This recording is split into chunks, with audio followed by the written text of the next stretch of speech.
यहाँ पे हुक्मरान रहे हैं अभी भी जो हैं ये वज़ीर आज़म तो बनने में बहुत इनको दिलचस्पी है। वो 90 साल के हमारे बुज़ुर्ग हैं, उनको हालांकि रेस्ट करना चाहिए घर पे। इजाज़ शाह साहब नाम के चलो वज़ीर दाखिला से वो भी मौजूद हैं। वैसे टीवी पे इनकी डेली प्रेस कॉन्फ्रेंसेस होती हैं सर, डेली एक दूसरे को हुकूमत हो अपोजिशन और गाली गलोच दुनिया जहाँ की करते होते हैं।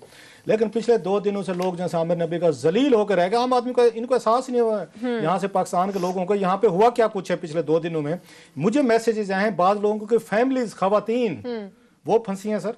वो कहते हैं हम उनके साथ राब्ता नहीं कर पा रहे, हमें पता नहीं वो किधर हैं कहाँ पे, हम उनको रेस्क्यू कैसे करें और कैसे घर लेके हैं। ये सिर्फ एक नहीं, ये दर्जन भर ने मुझसे मेरे जानने वालों ने ये कहा है कि वो फंस चुके हैं, वो ना आ सकते हैं ना जा सकते हैं और उन्हें ये भी नहीं पता कि वो ये ट्रैवल में किस जगह पे हैं क्योंकि फोन नहीं काम कर रहे।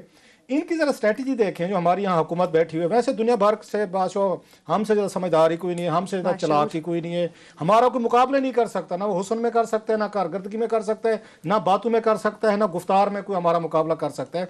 लेकिन जब यहाँ पे मामला आके कोई हिकमत अमली क्या है इनकी, ये आज की नहीं है, ये बड़ी पुरानी है। हिकमत अमली क्या है कि हमारा क्या जाता है, मैं वज़ीर आज़म हाउस में बैठा हूँ मैं सेफ हूँ, मैं मिनिस्टर इनकलेव में बैठा हूँ मैं सेफ हूँ। ये तमाम की मैं बात करूँ, मौजूदा की नहीं कर रहे, ये कंटिन्यूएशन चल रही है। लोग मर रहे हैं, वहाँ पे आंसू गैस चल रहे। आज उन्होंने मैं उनका फुटेज देखा, पुलिस वाले बेचारे जो है मारे खा रहे थे, मार मार के उन्होंने दुम्बा बना दिया। ये जो वर्कर्स आए थे बड़े बुरे तरीके से टार्चर किए। इनसे ज़रा पूछने वाली बात है, हिकमत अमली आपकी क्या थी? हिकमत अमली ये थी कि आप इनको मारकूट करने दें, आप इनको आने दें, इनको इकट्ठा होने दें, इनके बाद जो इनका दिल चाहे यहाँ पे उसके बाद मैवरिक की तरह ये पूरे शहर में फैल जाएं, लोगों को मारें, आपकी लॉ इन्फोर्समेंट एजेंसीज को मारें। आपके पास एक ही हल है, हमने नेट डाउन कर दिया, हमने टीवी चैनल्स को इतला कर दिया कि आपने इनकी तकरीरें नहीं दिखानी। बस ये 2 स्ट्रेटजी। और पिछला कल का दिन जब लोग यहाँ लाखों लोग जलील हो रहे थे, आप इनके ये जो वजीर हैं जरा इनके ट्विटर अकाउंट्स पे जाएं, वो गाली गलोच हुई है एक दूसरे के साथ, वो एक दूसरे के साथ इन्होंने किया है कि जीबी में हम जीत गए, वो कहते नहीं जी हम जीत गए, नहीं जी हम हार गए, आपने धांधली कर दिया। ये औकात है जो ये लोगों के साथ इनकी, मैं आपको वो बता रहा हूँ कि इनकी सिंसेरिटी कितनी है। और भाई मेरे वो कहते ना मीठा मीठा हप हप तो उसको कड़वा कड़वा थू थू। अगर वजीर आजम आपने बनना है, आपने वजीर दाखिला बनना है, हुकूमत चलानी, तो उसके साथ कोई बर्डन भी होता है, कोई बर्डन रिस्पॉन्सिबिलिटी भी होता है हजूर। फिर आपको थोड़े से उसके साथ खतरात हैं, वो खतरात आपको लेने पड़ते हैं। नहीं ले सकते तो then you are not fit to be हुक्मरानी का, फिर आपको कोई राइट नहीं बनता। यहाँ पे हुआ क्या है, ये खराबियां कहाँ से पैदा हुई हैं कि पुलिस वाले क्यों अब इनको चेक करने को तैयार नहीं है। उनकी सुने, उनकी अपनी एक कहानी है। वो कहते हैं भाई साहब एक बात समझे हमें, आप लोग जो रूलिंग लीड फिर उन्हीं पे जा रही है। जो भी आमिर ने बात की कि बेनज़ीर भुट्टो साहबा ने अगर किया तो एतजाज ने पूरी रिस्पॉन्सिबिलिटी ली ना कि मैं इंटीरियर मिनिस्टर हूँ। अगर मुझे आप एसपी को ना रिमूव करें, मेरे ऑर्डर थे, अगर रिमूव करना तो मुझे करें, और मगर मुझे 24 घंटे दें। अगर ये ना कंट्रोल में आया तो मुझे पकड़िएगा, ये हमारी जिम्मेदारी है, ये चॉइस नहीं है, जिम्मेदारी है गवर्नमेंट की और होती है। ये एहसान सादिक साहब थे, वहां पे जाके लगे, उस पर डीपीओ लगे। एहसान सादिक साहब अच्छे पुलिस अफसर है, उनकी अच्छी रेपुटेशन है। वो जाके वहां पे लगे, ओकाड़ा में डीपीओ लगे 2008 में, वर्ल्ड बैंक की नौकरी छोड़ के। अब उनको 3 महीने बाद शहबाज शरीफ साहब ने हटा दिया क्योंकि लोकल एमपी उन्होंने शामिल करने थे अपनी पार्टी में, जो वो अपना ग्रुप और गिरोह बना रहे थे। उन 3 एमपीज ने कहा कि अगर आप इसको एहसान सादिक को यहाँ से हटाएंगे तो हम आपकी पार्टी में शामिल हो जाते हैं।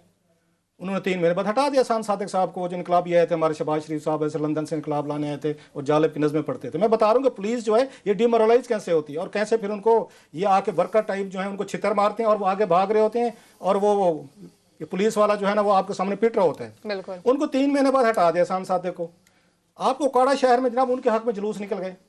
मैंने उनको फ़ोन किया, मेरे जानने वाले हैं, मैं कि एहसान सादिक साहब अभी आपको 3 महीने वहाँ पे हुए, 3 महीने में ऐसा कौन सा आपने वहाँ पे चमत्कार कर दिया कि लोग आपके लिए सड़कों पे आ गए? उन्होंने कहा साहब बड़ा सिंपल सा असूल है पुलिस का, बड़ा सिंपल सा। मैं डीपीओ किया हूँ, मैंने अपने एसएचओ को, मुझे पता चला बेहतर एसएचओ उसको मिल जाते हो, अच्छे पुलिस वाले मिलते हैं। मैंने उनको एक ही उनको टास्क दिया कि मुझे यहाँ से क्राइम का खात्मा चाहिए। आपको मैं किसी के कहने पे एमपी एमएनए वजीर किसी के कहने पे मैं ट्रांसफर नहीं करूंगा, ना पोस्टिंग करूंगा। मैं ये मेरी जिम्मेदारी है, जो भी होगी बुलेट है कि मैं खुद लूंगा।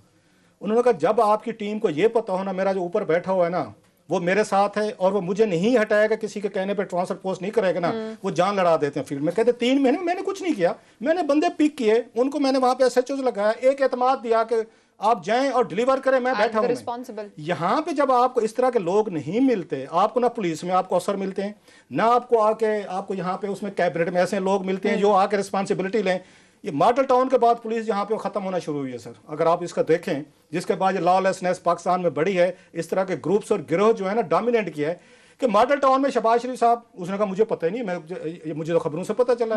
उसके बाद तकीर शाह साहब ने कहा जी मुझे तो फलां ने कहा था। उसके बाद वजीर आजम साहब भी थे, फलाने साहब भी थे, और उन्होंने राना सनाउल्लाह साहब ने कहा जी मुझे पता ही नहीं है। जब आपने ये कहा, मुद्दा पुलिस पे डाल दिया, आपने वहां पे 16-14 बंदे मार गए, वहां पे 200-400 बंदे जख्मी हुए। सारे के मुकदमे पर्चे किस पे हुए? वो सारे पुलिस वालों पे हुए, एसपी पे हुए, या जो भी उनके थे वो 17-18 लोग थे जितने भी थे। अब इसके बाद पॉलिटिकल लीडरशिप ने ओनरशिप नहीं ली। उन्होंने कहा जी हमने तो कहा ही नहीं था, इन्होंने खुद मारा है।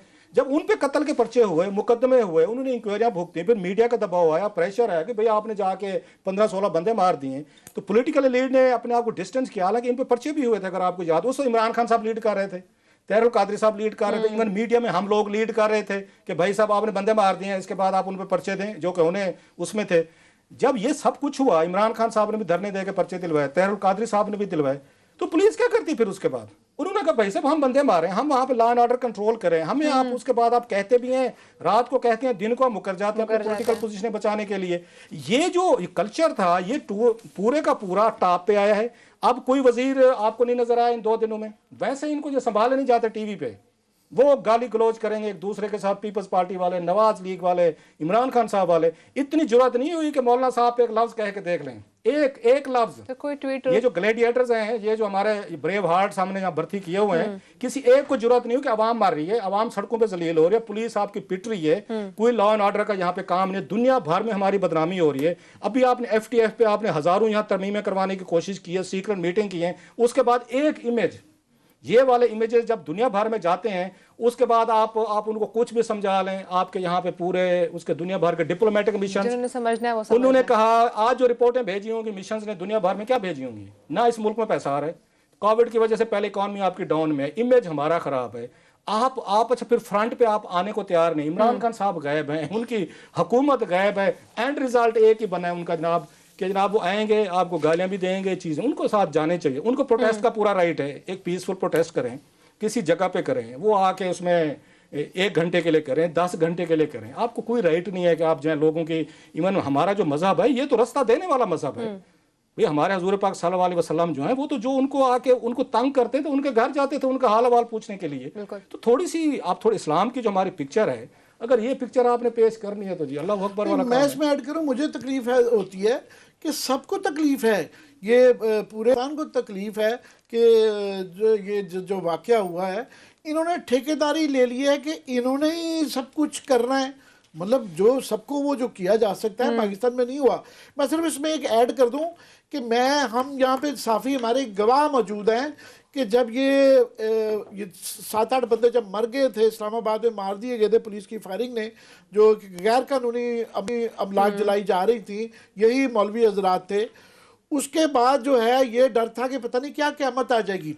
और यहाँ हमारे दोस्त गवाह मौजूद हैं कि तजाद हसन साहब के पास उसने कहा जी मैं जिम्मेदारी लेता हूँ ना, और ये मुझे याद है कि यही मौलाना फजलुर रहमान साहब जो भी संभाले नहीं जाते, काजी हुसैन अहमद साहब जो है, इनकी कॉलें आनी शुरू हो गई थी कि जनाब वो फलाने जो आदमी पकड़ लिए, गिरफ्तार कर लिए हैं, मेरा कोई कज़न भी है, मेरे दोस्त का बच्चा है, फलाना फलाना, और उनको ये मुसीबतें पड़ गई। तो ये तारीख रही हुई है कि ये जो बुलीज होते हैं इनका एक ही तरीकाकार है, ये यही ज़ुबान समझते हैं, बजाय इसके कि उनको पकड़ने की। आपने पहले भी पकड़ा, फिर छोड़ दिया, फिर वो अब धमकियाँ दे रहे हैं कि हम बताएं कि हमें किसने यहाँ पे भिजवाया है, तो वो फिर ये जवाब देने पड़ जाते हैं। फिर हम भी सोचते हैं कि पता नहीं क्या साजिश है। और पिछली दफा तो चलो समझ आती थी कि जी नून लीग वाले कहते थे जी हमें गिराने के लिए